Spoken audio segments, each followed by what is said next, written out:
Shalom, semangat pagi.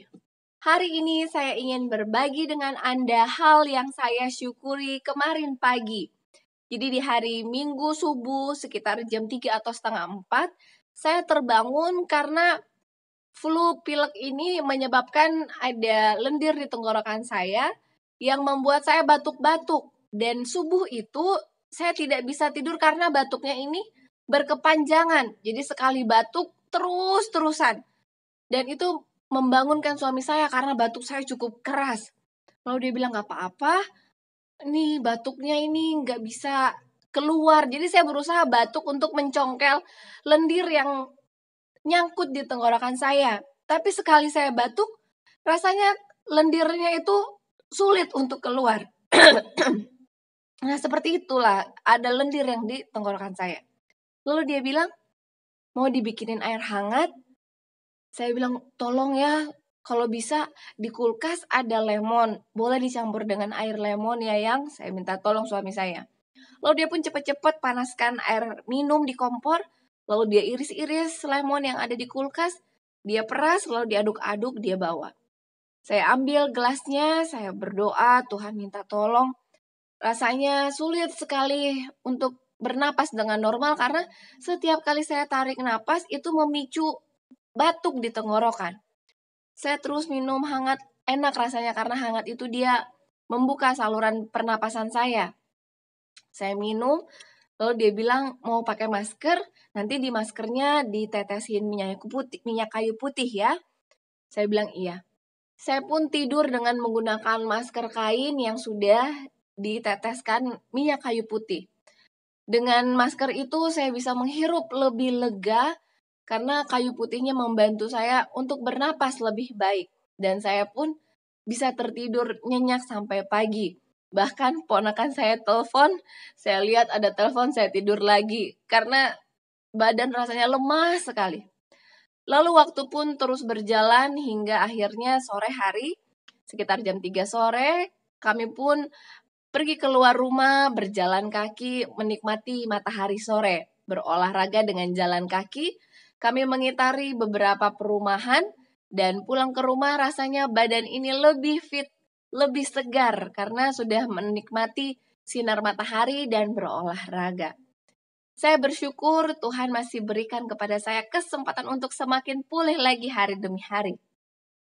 Ketika saya batuk itu, saya merasakan betapa rindunya saya untuk tidur nyenyak. Dan saya pun bersyukur. Ternyata tidur nyenyak itu perlu saya syukuri.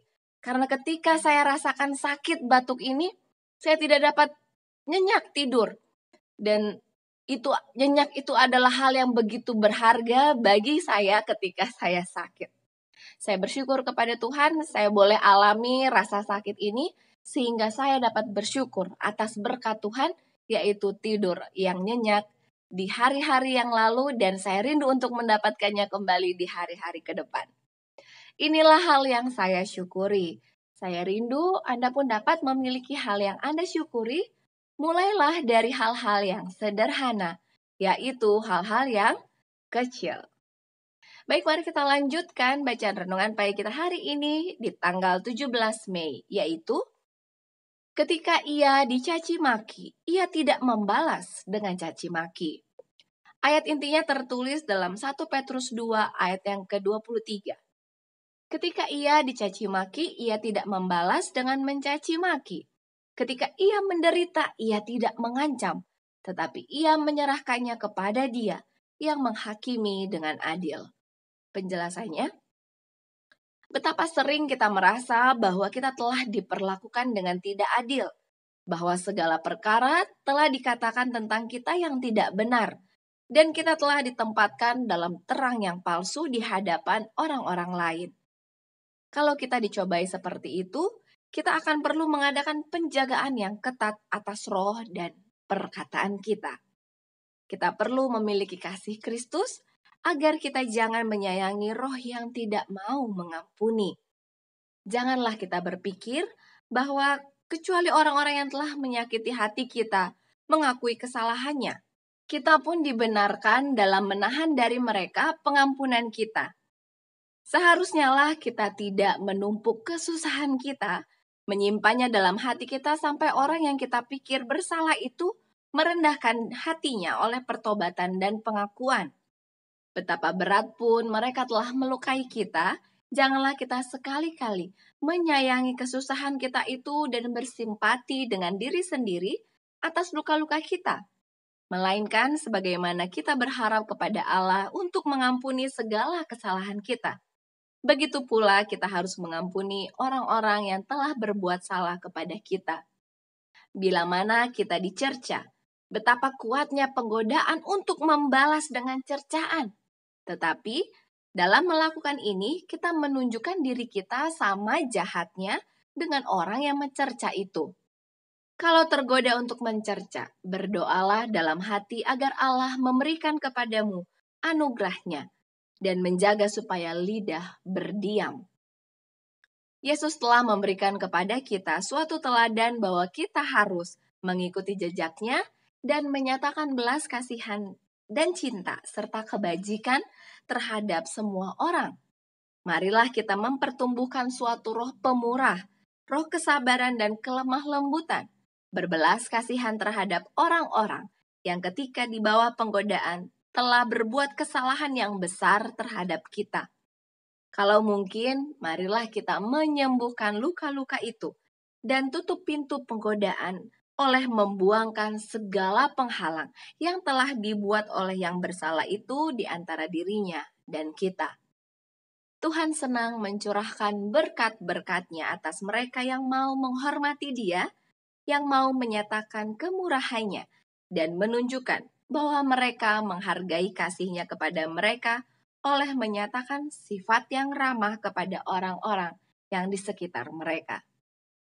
Aplikasi bagi kita hari ini, kita diajarkan untuk mengampuni dan tidak membalas kejahatan dengan kejahatan, melainkan mengikuti firman Tuhan yang mengatakan, balaslah kejahatan dengan kebaikan. Karena saya dan kita semua harus tahu, kita serahkan semua ketidakadilan yang kita rasakan kepada Tuhan, hakim yang adil, yang memiliki kuasa dan hak untuk membalas tiap-tiap orang sesuai dengan perbuatannya. Slogan kita, awali hari ini dengan renungan pagi. Mari kita terus berdoa terlebih untuk pokok doa hari ini agar kita diberikan hati untuk suka mengampuni. Baik itu kesalahan orang kepada kita yang kecil, bahkan yang besar sekalipun.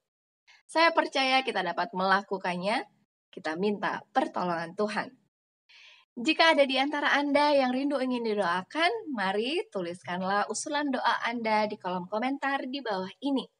Saya pun rindu juga untuk membaca hal-hal yang Anda syukuri dalam kehidupan Anda. Mari berbagi dan juga memberkati orang lain. Besok kita akan lanjutkan pembacaan renungan pagi kita selanjutnya. Untuk itu, sampai jumpa, mari bertemu lagi esok hari, jagalah kesehatan kita, dan mari kita rasakan pengampunan dari Tuhan untuk setiap kesalahan kita, dan kita diberikan kesempatan memiliki hidup yang baru. Tuhan memberkati.